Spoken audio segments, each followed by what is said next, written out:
You've been making your brags around town that you've been a loving my man. You are listening to the voice of one of the top recording stars in the country. She was married at 14, the mother of 4 babies before she was only 18, and voted the nation's top female country singer 5 years in a row. I'd like you to meet Loretta Lynn. And now, ladies and gentlemen, I would like for you to meet the man that is responsible for all my success as a mother and a singer, my husband, Mooney Lynn. Is this Mooney Lynn? Is this Mooney Lynn? Or is this Loretta Lynn's husband, Mooney? Well, we'll soon find out as they try to fool this panel. Robert Q. Lewis, Peggy Cass, Orson Bean, Kitty Carlisle, plus 100 people in our studio audience on To Tell the Truth. This portion of To Tell the Truth is brought to you by New Dow Oven Cleaner, the warm oven spray that dissolves baked-on grease. And here, sitting in for vacationing Bud Collyer, is your host, star of the Broadway hit cabaret, Bert Convy.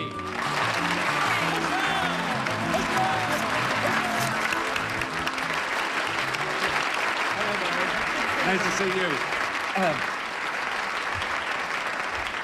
I thank you all. Good afternoon, panel. Good afternoon. Nice to see all of you, even you, Orson. It's good to see you. Bless you, buddy. I'm going to be sitting in for a week for Bud Collyer, who's taking a well-earned vacation, and sitting in for me will be Robert Q. Lewis. Hello, Bob. Hiya, Bert. How are you? Nice to see you. You've already met country singer Loretta Lynn, who is in private life married to cattle rancher Mooney Lynn. And the 3 men, of course, are off in our soundproof room. They can't hear a thing. And we'll start the questioning off with Orson Bean. Thank you. Now, using the new math and my lightning calculation, although my English ain't so good. Now, you had a baby at 15, right? Yes. If that baby grows up to age 15, has a baby, and that baby does the same thing at the age of 45, you'll be a great-grandmother. That's right. Make a question out of that and answer it. Thank you, Kitty. May I ask, how did you meet your husband at 14? At a pie social. At a what? Pie social. Pie social. Yes. A pie social. Yes, What was it? Robert. Loretta, most people have kind of what we call yuck foods, foods they hate. What's your husband's yuck food? He don't have any, I don't believe. There's nothing he really dislikes. I don't think so. Okay. Okay, Peggy. Hi, you have a nice face. Thank you. Where are you from in the country? Van Leer, Kentucky. Where? Van Leer, Kentucky. Orson? Kentucky. Now, that's not the deep south, is it? What is that? That's the bluegrass country. Bluegrass. What's your husband's favorite food? Let me put it that way. Pinto beans. Pinto beans. My goodness. Kitty, please. Well, now, what were you both doing at this pie social? Was it where you find out how many pies you can eat at one sitting or something? No, I was, we had this pie social to put windows back in the schoolhouse. And he bid the pies off that night. And he got you in the raffle. Yes. Okay, Robert. Who's his secret delight on the screen? Who's the movie star that he drools over most? He don't go out too much for that, but he's, no, I couldn't tell you that. I'm not She getting doesn't want to into say it. that, I don't think, Peggy. Loretta, which county are you from? Which town? County. Oh, county. Johnson. You mean where I was born and raised? Yeah. Johnson County. Is that in Appalachia? I mean, is that like in the hills? Yes, that's in the hills. Orson? That's not the Johnson County in Texas. Johnson County, Kentucky. Oh, we got Johnson counties all over the place. The whole Mike's up. nation Kitty, is one please. big Johnson Orson, County. shut When up. did you find out that you could be such a fine singer? Well, I never did think, I never did dream of singing, really. I'd sing and rock the babies to sleep.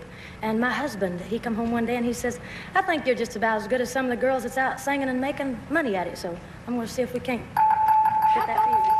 I like that story. So now that's the last question for you, panel. I think we found out a little something about Lynn, Loretta. Now, let's ask those gentlemen to come in from the soundproof room and we'll meet them.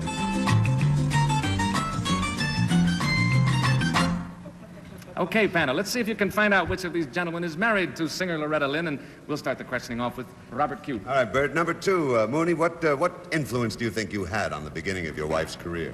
Would you repeat that? Yeah, how much influence, how much help did you give your wife when she was starting? Oh, well, I really started her by encouraging her to start singing for pay, for $5 a night, Saturday nights in Custer, Washington. Go ahead. Oh, I beg your pardon. Suppose someone said to you, who is your favorite movie star? What would your answer be? The girl you drool over. The girl I drooled over? Yeah. Ava Gardner. Ava Gardner. Good choice, good choice. You were married at 14, she was married at 14. You have 4 children. What breed are they? How many of which? You got to miscount. There's 6.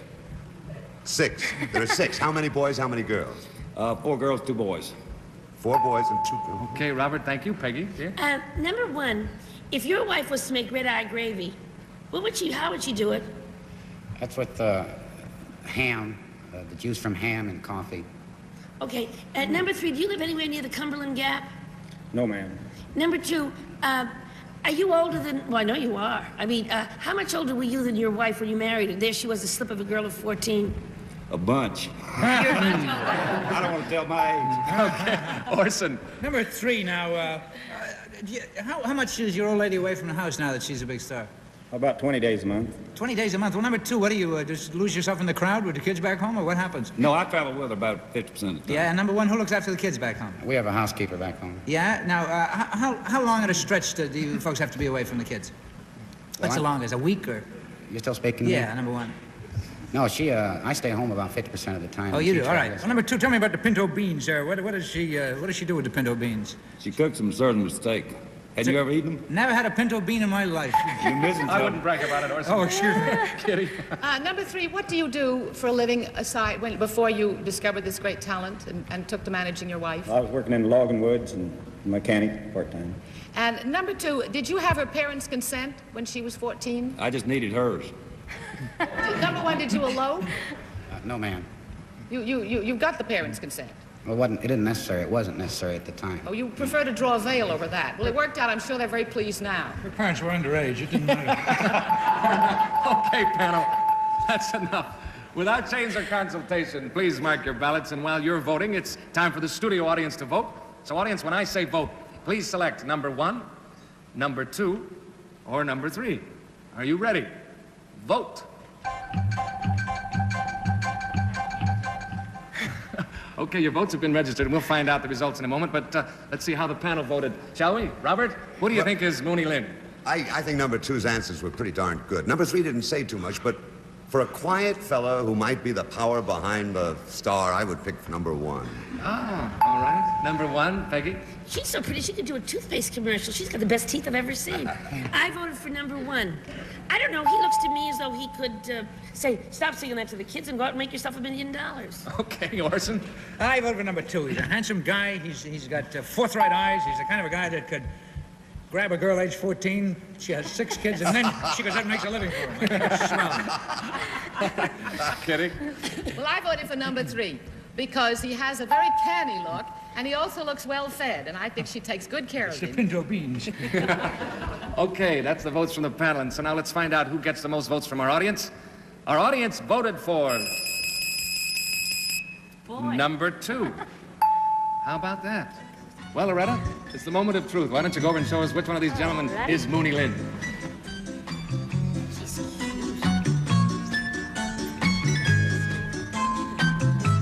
There he is.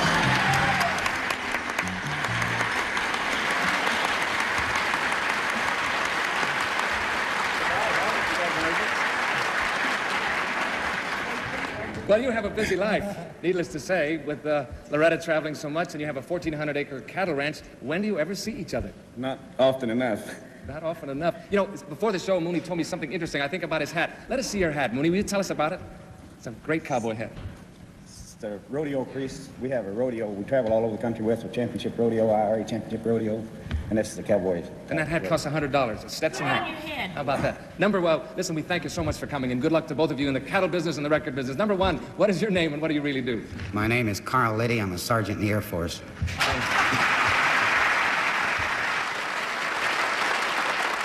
And number 2, what is your name, and what do you really do? My name is Jim McCormick. I'm Executive Vice President of Universal Textured Yarns.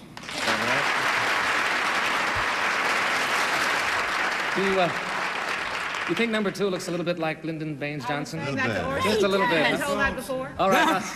There have been 1, 2, 3, 4 incorrect votes, which means a total of $400 to divide among you. That's great. Thank you so much for coming, and good luck.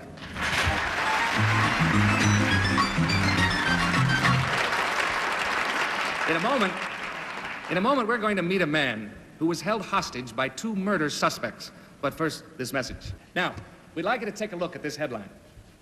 Kidnap 5 in 250-mile auto flights. Our next guest was held hostage by 2 suspected murderers. What is your name, please? My name is Ted Holmes. My name is Ted Holmes. My name is Ted Holmes. We'll find out more about Ted Holmes and his exciting story in just 60 seconds. All right, panel, open up your envelopes and follow along with me as I read, will you please? I, Ted Holmes, am police chief in a small town. Normally, I am concerned with minor infractions of the law. One night, however, I answered a disturbance call at a local motel and ran head-on into a pair of armed men. Several other people and I were forced into a car with the gunman and driven off. At an isolated spot outside of town, I was ordered out of the car and handcuffed to a tree. Somehow, I managed to free myself. Later, the other hostages were also let go. I know now we were lucky to escape. The bandits turned out to be 2 suspected murderers. Signed, Ted Holmes. This portion of To Tell the Truth was brought to you by new Dow Oven Cleaner, the warm oven spray that dissolves baked-on grease. Well, panel, these 3 gentlemen claim to be Ted Holmes, police chief. So let's start the cross-examination with Peggy Cass. Thank you. Number 3, did they call, was the disturbance at the motel them, or did you answer another call? I mean, how come you went to the motel? Basically, it was them. We had a complaint that a person had a gun in a motel. Wow. Number 1, did they put your arms around the trunk of the tree and handcuff you that way? Yes, they did. Very rough treatment. Number 2, did they get away, or did somebody finally capture them? They got away out of our state and were captured in another state. Okay, Orson. Well, number 2, did you have to shimmy up the tree to get to the top until you get your arms off, or No, what? fortunately, they weren't very bright. It was in the Florida palmetto country, and it was a very small, rotted tree, and I was able to work the tree loose out of the ground. My goodness, that must have been a sight. Number 3, now, how long did they have you under the gun? They had me under the gun for a short time, about 30 minutes. Yeah, well, number 1, were you scared? You can tell us. No one's listening. Well, I really didn't have time to get scared. I was trying to figure out what was happening. I would have took it, but 3 minutes is all I need to get scared. Less for me. Stay that way. Kitty, please. Number 2, what were the other people doing who got pushed in the car with you? They were cowering on the bottom of the car. It was a station wagon, and they made them keep their heads down below the window. No, number 1, I'm tired, I didn't phrase my question right. Why were they pulled along? What were they doing in the motel? Why were they taken with you? Was there any reason? They were janitors, cleanup people in the motel. And they were just there? Right. Number 3, were you scared? Yes, I was. Number 2, how did you find help when you got loose from the tree? I got onto the highway and flagged down a passing car. And they came right away to help? Okay. Well, I waited about 5 minutes before they got there. Thank you, Robert. Thank you, Bert. Number 3, how long have you been chief of police in the town in which you are? About a year. About a year. Yes, sir. Number 2, how many other policemen are there on the force? We have 6 policemen, actually 3 constables, 3 policemen, and the chief. Number 1, I'm a little bit curious. How did you get your handcuffs off when they were around the tree? Your arms around the tree? I selected a dead aspen tree and was able to break it down. And you did what? I broke it down. I see. You broke it down. Uh-huh. Number 3, the other people in the car, what was the reason for taking them along as hostage? Was there any reason given? Simply as a threat so they could escape. Get Uh-huh. out of state. Number 2. Okay, that's all we have time for, panel. Mark your ballots. And audience, when I say vote, we'd like you to select number 1, number 2, or number 3. Are you ready? Vote. Okay, your votes have been registered, and now let's find out how the panel voted. Robert, what do you think? Gotta go along with number 1. He may have been lucky in the choice of the tree by these bandits, but he looks to me like the fella.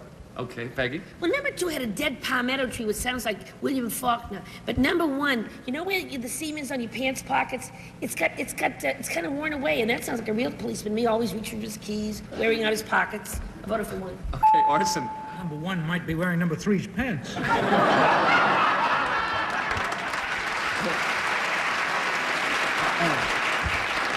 I voted for number 1 on the grounds that his pants fit. Oh, Kitty? Well, I voted for number 2, and I don't think it's number 2 now because he said palmetto country, and he doesn't have a southern or a western accent. So I know I'm wrong. But that's your vote anyway, Yeah. right? Okay, we'll find out how our audience voted and meet the real Ted Holmes in just a moment. Okay, the votes are in from our panel. Now it's time to find out how our studio audience voted. Our audience voted for number 2. They don't agree with you, do they? And now it's time to find out which one of these gentlemen was held hostage by 2 murder suspects. Will the real Ted Holmes please stand up?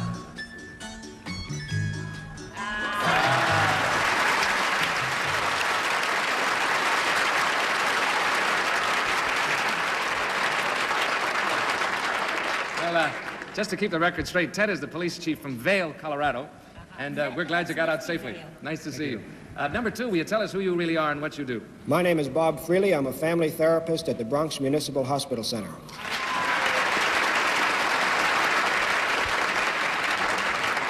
And number 3, would you tell us who you are and what you really do? My name is Blake Turner. I'm a pass catcher for the New York Jets football team.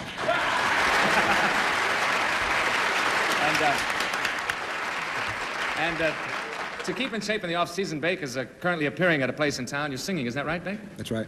And you don't wear the mustache in the football season, right? No, not in the season. Coaches Okay, don't. there were 2 incorrect votes, which is a total of $200 for you to divide among you. Thank you so much for coming, and good luck. We'll be back in a minute, but now a message. On a brand new Grand Slam, they came from 4 of the toughest game shows. Now they meet in the semifinals. From 21, David Legler takes on Millionaire's Ogie Ogus. Then, has Jeopardy's own Ken Jennings met his match with weakest link Michelle Kitt. Grand Slam, hosted by Dennis Miller and Amanda Byram, Saturday, 7/6 Central on GSN.